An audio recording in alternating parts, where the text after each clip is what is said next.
नमस्कार सर्वांचं आपल्या चॅनलवर खूप खूप स्वागत आहे. आज मी तुम्हाला मस्त असं सांबर आणि इडली दाखवणार आहे. तर त्यासाठी आपण इथे तुरीची डाळ घेतलेली आणि तुरीची जी डाळ आहे ती आपल्याला 2 पाण्याने स्वच्छ अशी धुवून घ्यायची, म्हणजे वरती काही कचरा असेल तर तो निघून येतो आणि डाळही स्वच्छ होते. आता डाळ शिजताना त्यात मी एक बटाटा टाकून घेणार आहे. बटाट्याने आपल्या सांबरची चव खूप छान येते आणि सांबरला एक दाटसरपणा देखील येतो. तर आता कुकरला झाकण लावून याच्या मी 3 शिट्ट्या काढत गॅसवर ठेवून दिलेला आहे. आता यात तुम्ही भाज्या तुमच्या आवडीच्या घेऊ शकतात, म्हणजे यात तुम्ही शेवग्याच्या शेंगा देखील घेऊ शकतात. तर शेवग्याच्या शेंगा काही मला आज भेटलेल्या नाही आहेत, तर माझ्याकडे ज्या अवेलेबल भाज्या आहेत त्या मी इकडे वापरणार आहे. इथे मी कोथिंबीर घेतलेली आणि कोथिंबीर आपल्याला बारीक चिरून घ्यायची. त्याचबरोबर मी इथे हिरव्या मिरच्या देखील घेतलेल्या आहेत, त्यांना आपल्याला स्लिट देऊन त्या आपल्याला मोठ्या अशा कट करून घ्यायच्या आहे. नंतर इथे मी एक टोमॅटो घेतलेला आहे, टोमॅटो देखील आपल्याला कट करून घ्यायचा आहे. साधारण एक 4 मिरच्या मी इकडे घेतलेल्या आहे आणि त्या मी इकडे स्लिट देऊन कट करून घेतलेल्या आहे. टोमॅटो मी थोडासा मोठाच कट करणार आहे, कारण नंतर आपल्याला संपूर्ण ज्या भाज्या आहेत त्या स्मॅश करून घ्यायच्या आहेतच, म्हणून मग मी थोडासा मोठाच तो चिरून घेणार आहे. मिरच्या इकडे चिरून तयार झालेल्या आहे. आता टोमॅटो घेऊन तो आपल्याला चिरून घ्यायचा आहे. या पद्धतीने उभे काप देत मी हा टोमॅटो चिरून घेतलेला आहे. कमीत कमी भाज्यांमध्ये परंतु खायला खूप छान असं हे सांबर लागतं. तुमच्याकडे ज्या ज्या भाज्या अवेलेबल असतील त्या तुम्ही इकडे घ्यायच्या आहेत. इथे बघा मी एक वांगं घेतलेलं आहे. आता वांगं आपल्याला चिरून घ्यायचं आहे. या पद्धतीने उभे आडवे काप देत त्याचे आपल्याला तुकडे करून घ्यायचे आणि हे वांगं देखील आपल्याला सांबरमध्ये यूज करून घ्यायचं आहे. बघा इकडे मी कोथिंबीर, हिरवी मिरची, टोमॅटो आणि वांगं बारीक चिरून घेतलेलं आहे. आता आपल्याला चिंच जी आहे ती भिजत ठेवायची. तर वाटीमध्ये मी ते थोडंसं पाणी घेतलेलं आहे आणि त्यामध्ये आपल्याला चिंच एक 5 ते 10 मिनटासाठी भिजत ठेवून द्यायची, म्हणजे ती छान अशी भिजल्यानंतर त्याचा जो पूर्ण अर्क आहे तो आपल्याला काढता येतो. तर या पद्धतीने मी ते क्रश करून घेतलेलं आहे आणि आता भिजत ठेवून देणार आहे. इकडे कुकरच्या शिट्ट्या देखील आपल्या झालेल्या आहेत. आता आपण कुकर खाली उतरून घ्यायचा आहे. नंतर हे जे चिंचेचं पाणी आहे ते आपल्याला या पद्धतीने चिंचेचा कोळ काढून घ्यायचा आणि तो आपल्याला गाळणीने गाळून घ्यायचा आहे.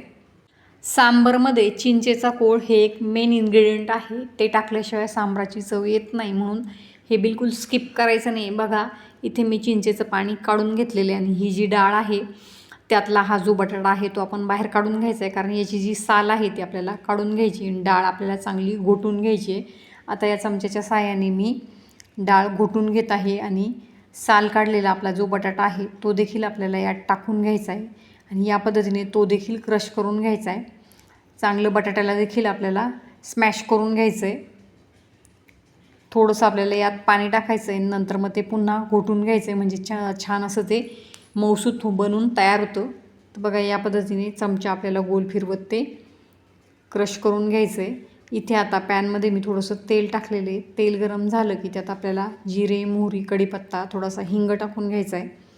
या संपूर्ण गोष्टी तडतडल्या की आपल्याला यात बाकीच्या गोष्टी यात ॲड करायच्या आहे, ज्यामध्ये मी हिरवी मिरची टाकून घेणार आहे, त्याचबरोबर कोथिंबीर आणि आपण जे वांगं चिरून घेतलेले ते देखील आपल्याला यात टाकून घ्यायचे. टोमॅटो देखील आपल्याला टाकून तो मऊसूत होईपर्यंत या तेलामध्ये परतून घ्यायचा आहे. बघा इथे मी आता हिरवी मिरची आणि कोथिंबीर टाकून घेतलेली, त्यानंतर टोमॅटो टाकून तो देखील मी इकडे परतून घेणार आहे.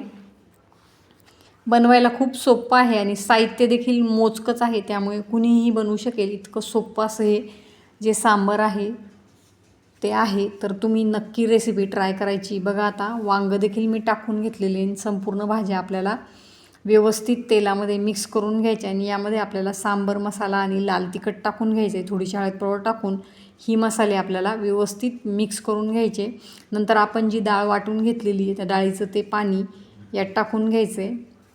पुन्हा तुम्हाला किती ग्रेव्ही पाहिजे त्यानुसार त्यामध्ये पाणी टाकून घ्यायचं आहे आणि व्यवस्थित आपल्याला हे मिक्स करून घ्यायचं आहे. नंतर यात आपल्याला आपण जो चिंचेचा कोळ काढून घेतलेला आहे तो टाकून घ्यायचा आहे. चवीपुरतं मीठ देखील आपल्याला यात ॲड करून घ्यायचं आहे. झाकण ठेवून 10 मिनटासाठी आपल्याला छान असा हा जो सांबर आहे तो उकळून घ्यायचा आहे. हे बघा आता मीठ छान असं मिक्स झालेलं आहे. झाकण ठेवून 10 मिनटं शिजवल्यानंतर किती छान असं आपलं हे सांबर बनवून तयार झालेले. बघा मस्त वाफाळलेलं सांबर बनवून तयार झालेले. आता सांबर आलं म्हणजे इडली तर आलीच. त्यासाठी इडलीचं पात्र घेतलेलं आहे, त्यामध्ये मी थोडंसं पाणी टाकून घेतलेलं आहे आणि ते आपल्याला गॅसवर ठेवून द्यायचं आहे.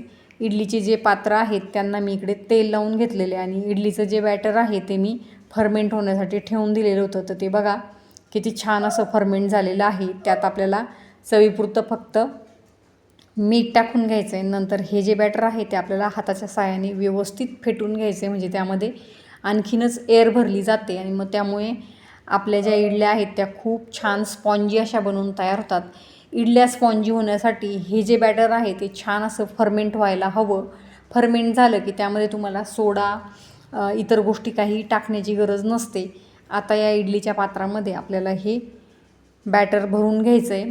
बॅटर भरल्यानंतर एकदा ते आपल्याला टॅप करून घ्यायचे, म्हणजे त्यात कुठे एअर बबल्स असतील तर ते निघून जातील आणि आपली जी इडली आहे ती मस्त अशी टम्म फुगून तयार होईल. तर बघा आता इथे मी हे जे पात्र आहे ते फुल भरून घेतलेलं आहे. आता मी ते टॅप करून घेणार आहे. हे बघा संपूर्ण पात्र मी इकडे भरून घेतलेले आहे. नंतर ते मी इडलीच्या भांड्यात वाफवण्यासाठी ठेवून दिलेले. आता या ज्या इडल्या आहेत त्या 10 मिनटासाठी आपल्याला वाफवण्यासाठी ठेवून द्यायच्या आहेत. 10 मिनटानंतर बघा मी हे पात्र खोललेलं आहे तर किती छान अशा स्पॉन्जी सॉफ्ट अशा आपल्या ह्या इडल्या बनवून तयार झालेल्या आहे. त्या आपण बाहेर काढून घेऊयात. आता एखाद्या चमच्याच्या साहाय्याने आपल्याला ह्या इडल्या काढून घ्यायच्या आहेत. टोकदार गोष्टीच्या साहाय्याने आपल्याला ह्या काढून घ्यायच्या आहे. खूप झटपट अशा त्या निघतात बघा, कारण त्या खूप स्पॉन्जी झालेल्या आहे मस्त अशा.